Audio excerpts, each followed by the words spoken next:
Halo, berjumpa kembali dengan saya Tantan dari Tekstur, channel Taxation Literature yang menyediakan informasi perpajakan yang mantul alias mantap betul kepada para sobat dan besti. Pada video kali ini saya masih menyambung video sebelumnya, yaitu cara perhitungan PPh pasal 21 karyawan yang berhenti dan bekerja di tahun berjalan.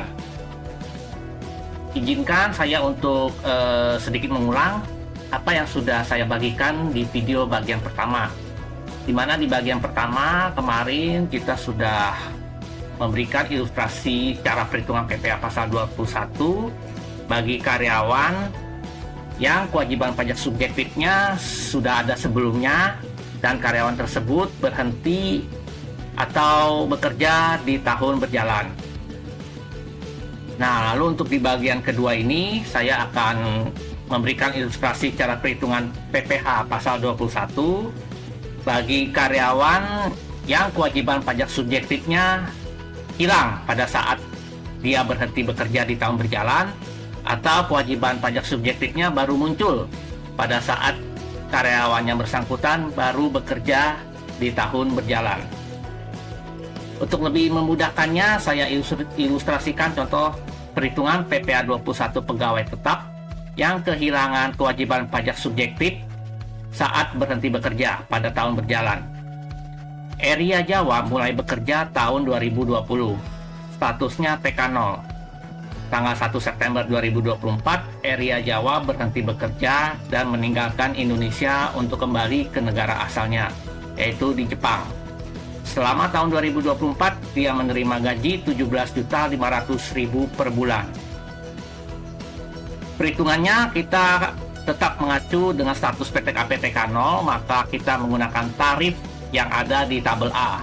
Kemudian kita sesuaikan dengan penghasilan brutonya, maka didapatkan 17.500.000 rupiah dikalikan 8%, kita dapatkan PPh pasal 21 sebesar 1.400.000 rupiah. Kemudian kita totalkan total penghasilan bruto Januari sampai dengan Agustus sebesar 140 juta rupiah. Kemudian kita totalkan PPh pasal 21 yang telah dipotong dari Januari sampai bulan Juli sebesar 9.800.000 rupiah. Untuk PPh pasal 21 bulan Agustus, kita harus menghitung ulang dengan tetap mengacu ke Per 16 PJ 2016. Penghasilan bruto dari Januari sampai dengan Agustus sebesar 140 juta, kita kurangkan biaya jabatan yang diperkenankan hanya maksimum sebesar 4 juta rupiah. Didapat dari 8 bulan dikalikan 500.000. Lalu kita dapat penghasilan neto sebesar 136 juta. Setelah itu penghasilan neto tersebut kita setahunkan, yaitu dengan cara 12/8 dikali 136 juta. Kita dapatkan angka 204 juta. Kemudian kita kurangkan status PTKP TK0 sebesar 54 juta. Maka didapatkan penghasilan kena pajak sebesar 150 juta. Kemudian langkah selanjutnya kita gunakan tarif pajak progresif yang ada di pasal 17 ayat 1 huruf A Undang-Undang PPh. Lapisan pertama 5% dikalikan 60 juta, kemudian lapisan kedua 15% dikali 90 juta. Kita dapatkan total PPh pasal 21 yang terutang sebesar 16.500.000 rupiah. Lalu kita tentukan PPh pasal 21 terutang sampai dengan bulan Agustus sebesar 8/12 dikali 16.500.000. Kita dapatkan 11 juta. Kita kurangkan PPh pasal 21 yang telah dipotong dari bulan Januari sampai dengan Juli sebesar 9,8 juta. Kita dapatkan PPh pasal 21 yang telah dipotong bulan Agustus sebesar 1.200.000. PPh pasal 21 terutang dihitung berdasarkan penghasilan neto yang disetahunkan, dan pajaknya dihitung proporsional terhadap jumlah bulan dalam bagian tahun pajak yang bersangkutan, karena kewajiban pajak subjektifnya berakhir sebelum bulan Desember. PPh pasal 21 yang telah dipotong dari bulan Januari sampai dengan Agustus sebesar 11 juta, merupakan kredit pajak dalam SPT tahunan 2024 milik Area Jawa.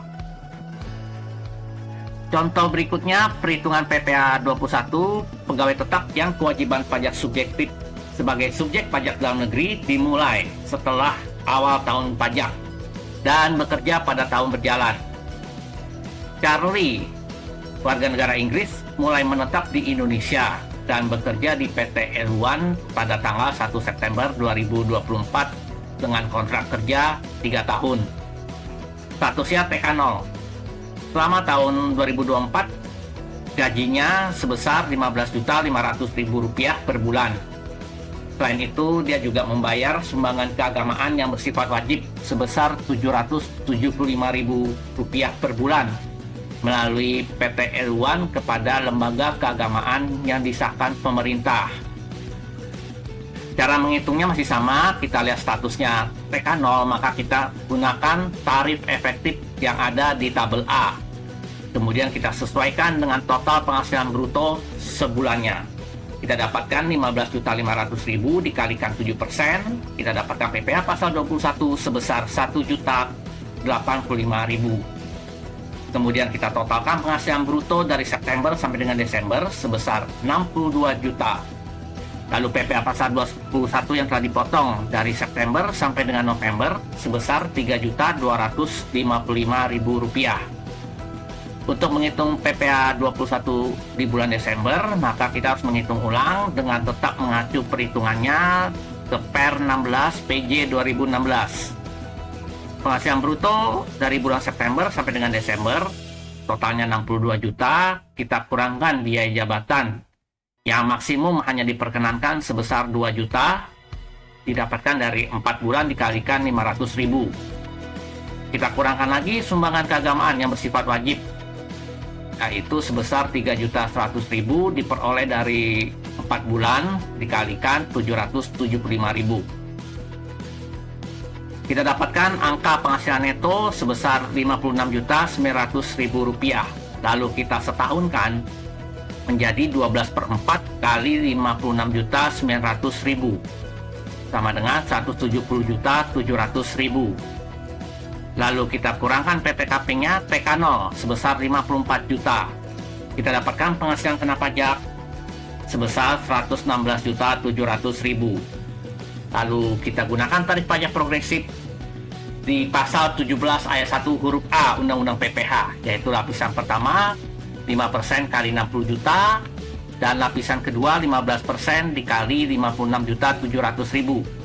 Kita dapatkan angka totalnya sebesar 11.005.000. Kita hitung PPh pasal 21 terutang September sampai dengan Desember sebesar 4/12 kali 11.505.000 sama dengan 3.835.000. Kita kurangkan PPh 21 yang telah dipotong dari September sampai dengan November sebesar 3.255.000. Kita dapatkan PPh 21 yang telah dipotong.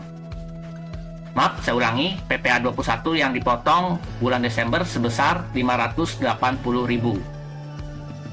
PPh 21 terutang dihitung berdasarkan penghasilan neto yang disetahunkan dan pajaknya dihitung proporsional terhadap jumlah bulan dalam bagian tahun pajak yang bersangkutan.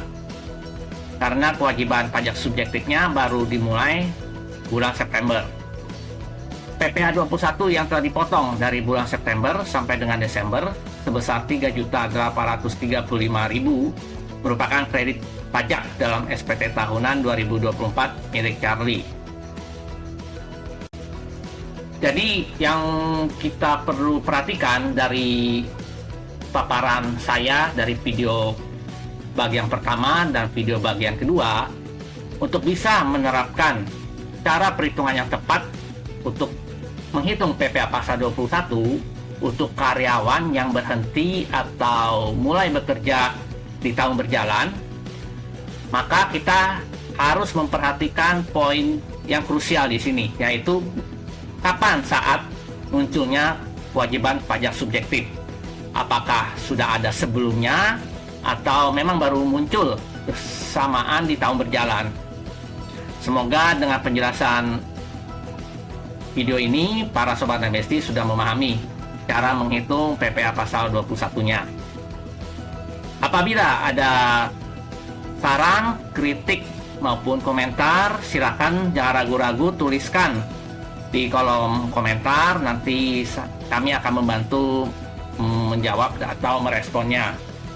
Dan jangan lupa mohon dukungannya untuk selalu share, like, dan subscribe untuk channel Tekstur agar kedepannya bisa semakin mantul dalam menyediakan informasi perpajakan yang update dan terkini. Baik, saya doakan semoga para Sobat Besti selalu lancar dalam menjalankan aktivitas sehari-hari, dan semoga cita-cita dan tujuan para Sobat Besti bisa segera terwujud. Saya doakan ya. Baik, sampai berjumpa kembali dengan saya nanti di video berikutnya. Sampai jumpa.